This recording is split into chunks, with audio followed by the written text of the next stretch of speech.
Hello, everyone. So today we're going to be mostly covering a review of basic chemical reactions. Unfortunately, because we're now dealing with chemical engineering, we're going to be throwing in some extra extra terms and terminology that is going to be very important to be aware of going forward, and that you may end up encountering if you start working uh, in real chemical industry. So we're going to be focusing on three major topics. These are going to be the ideas of conversion, yield, and selectivity. Because if I'm going to have a reaction, the first thing I'm going to care about is how much of the product, my reactant, I converted to product. This is going to be related to the yield. So what's the percent of what I could have maximally produced that actually is the desired product. But we also have to watch out for things like selectivity. So conversion is going to focus on how much of A was converted. Yield is going to be how much of my desired product was converted. And selectivity is going to focus much more on how much of my undesired product did I produce. Little important. So before we do that, I'm going to quickly go through a nice general chemistry review. But now we're going to do some engineering terms. So I like having some nice chemical reactions. So let's go with a good benchmark industrial chemical reaction, combustion. This one is really important. So one of the reasons why is it tends to tag along with some very unique terms that are applied to just combustion and other similar reactions.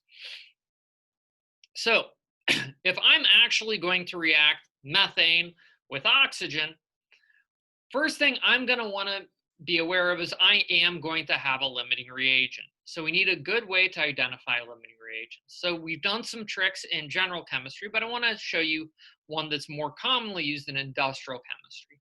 So let's say I've got an oxy-fuel reaction mixture, so no nitrogen, just oxygen and fuel. So it's 75% O2, which means it's 25% methane. So what's going to be my limiting reagent? So one of the good tricks we can apply is looking at stoichiometric ratios. I can have the mole ratio of O2 to methane.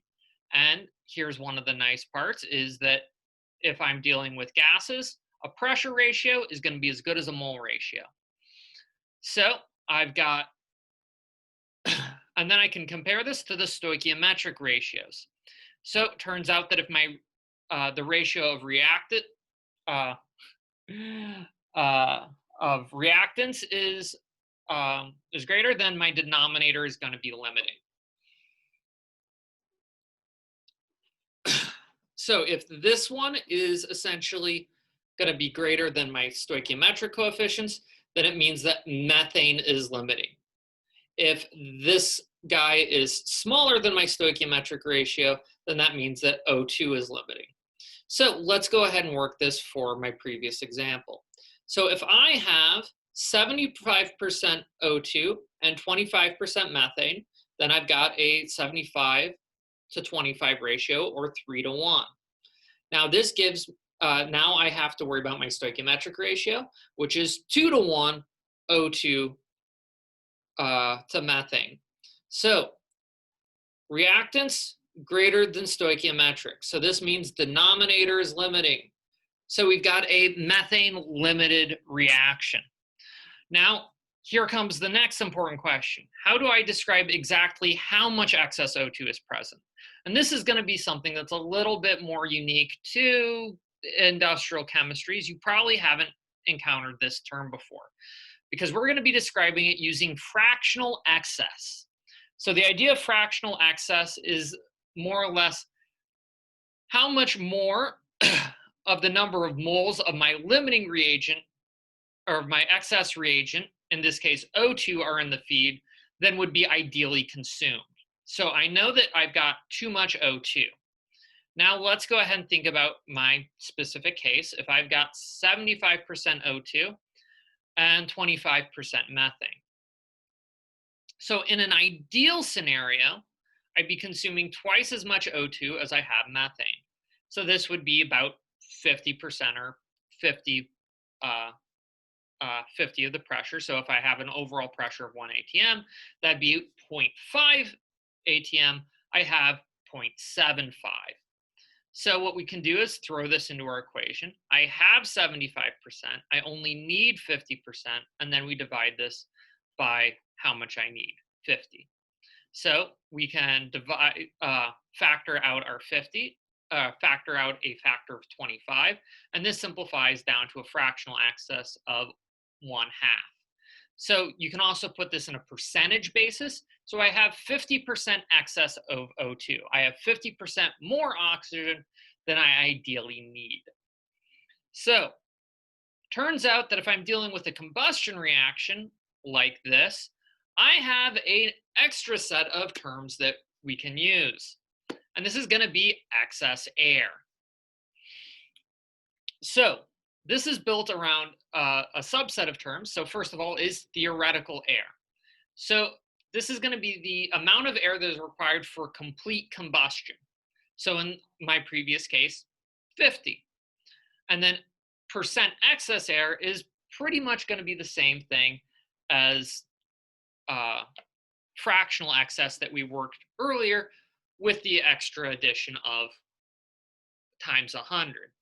But there is going to be a slight special case. Because let's say I'm working with a case where I've got 10 moles per hour of ethane, and I'm co-feeding it with 200 moles per hour of air. Now I'm going to want to try and determine the theoretical and percent excess of air in two very special cases. So first, what if that total 200 moles per hour of air is just pure O2? So I'm feeding in a pure O2 air feed. This is fairly rare because this is fairly expensive. But it helps show a point because this is analogous to what we just did. But in reality, what I'm probably going to be dealing with is actual air, which is roughly about 21% O2, and most of the rest of it, so in this case 79%, is going to be nitrogen. So we're going to solve this in two parts. Let's start by looking at what's going to be my percent excess air if I'm dealing with just pure O2. So in this case, I'm going to want to start off with my theoretical air. So that's going to be dictated by the amount of fuel I have. So if I've got 10 moles per hour of ethane, I need to figure out how much O2 is going to be needed to react with it. So for every 10 moles, for every 2 moles of ethane, I need 7 moles of O2. And for every 1 mole of O2, in this case, it's going to be the same as 1 mole of air. So in this case, my theoretical air is going to be just 35 moles.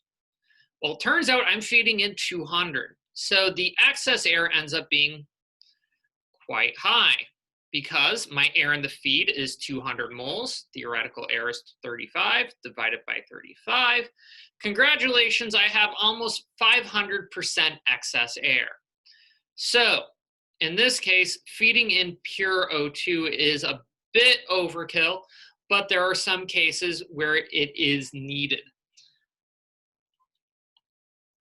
However, in reality, I'm going to go with the cheaper option and hook up a pump and just pump in the straight air I get from the atmosphere.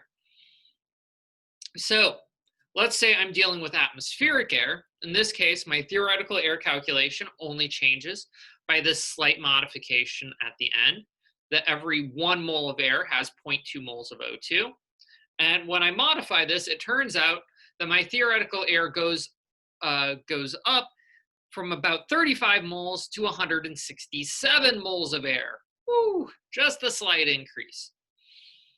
Now we can go ahead and use this to determine percent excess air. And when we do this, 200 minus 167 divided by 167 times 100, we went down from almost 500% excess air down to 20% excess air. So 20% excess air is actually a pretty good number, as it's going to guarantee you have ethane as your limiting reagent and will help limit some additional side reactions that we'll talk about later. But one of the important things that is also worth noting is that it turns out that no real reaction actually goes to completion. So what we need to also account for is ways to talk about partial conversion. So one of the easiest ones is going to be fractional conversion. So this is going to be essentially an evaluation of the amount of reactant consumed. So our fractional conversion is going to be the moles of say A reacted over the moles of fed into the reactor. So again, if I have a multi-component mixture, we're going to want to tend to use this for my limiting reagent. If you use it for another species, make sure to specify. However, it's also fairly common to use this in a percent conversion notation as well. So simply multiply it by 100. So let's go ahead and work a quick example. So I love my Haber-Bosch reaction. However, it turns out that it's wildly inefficient. So I went ahead and make ammonia by combining nitrogen and hydrogen. So let's say I'm going to combine 50 moles of N2, 150 moles of H2. So this is a 3-to-1 ratio. So no limiting other co-limiting reagents. I feed it into the reactor, and it turns out that I only have 20 moles of N2 left. So now I'm going to be trying to figure out the fraction and percent conversion of both N2 and H2. So what we're going to be trying to do is first figure out the moles reacted. So if I've got 20 moles left of N2, this means I've got 30 moles of N2 reacted. So this ends up being a 0.6 conversion, or 60%. And because these are in stoichiometric ratios, I'll have the exact same percent conversion for hydrogen as I do for nitrogen. Now, one of the other important things to note is that just like in real life, reactions don't go to completion. Turns out that in real life, most reactions generate multiple products. So one of the more important cases of this is looking at combustion, because we often think about combustion as producing CO2 and water. However, it turns out that if you are in an oxygen-limited environment, you can actually have a method of combustion that uses less O2, and that's by making carbon monoxide. So this is the reason why it's typically said that inefficient combustion engines produce more CO, because they essentially don't have enough O2 feed in and go for the less favorable but easier to do reaction.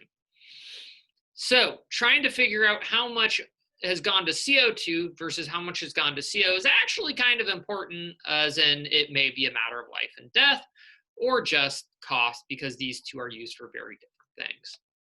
So we can use the combined metrics of yield and selectivity to help evaluate this reaction. So yield is going to be focusing in on our desired product. So we want complete combustion. So we want production of CO2. So this will be the moles of desired product over the number that would be ideally or maximally produced times 100. This one you've talked about in other classes. But it's also worth noting that we also have percent selectivity, which is going to be the moles of the desired product divided by the moles of the undesired product. So we want our selectivity to be as high as possible. So let's go ahead and take a look at, again, a real example. So let's say I'm feeding in 12.3 moles per minute of ethane into a combustion chamber. Oxygen is in excess. We're not going to be worrying about theoretical air here. I produce 19.6 moles of CO2 and 2.3 of carbon monoxide. So yield and selectivity. So yield, fairly straightforward. With 12.3 moles per minute of ethane, I can produce 24.6 moles per minute of CO2. I produce 19.6. This gets me about an 80% conversion. Then I want to evaluate selectivity. I produce 19.6 moles of CO2 and 2.3 of my undesired carbon monoxide. So I've got a selectivity of about 8.5. So this is a pretty good selectivity, But again, the exact metrics that we're aiming for in selectivity will depend upon reaction. So that actually pretty much brushes us up on important terms to be aware of when dealing with reactions in a chemical industry notation. Next time, we're back to mass balances. Till then, take care.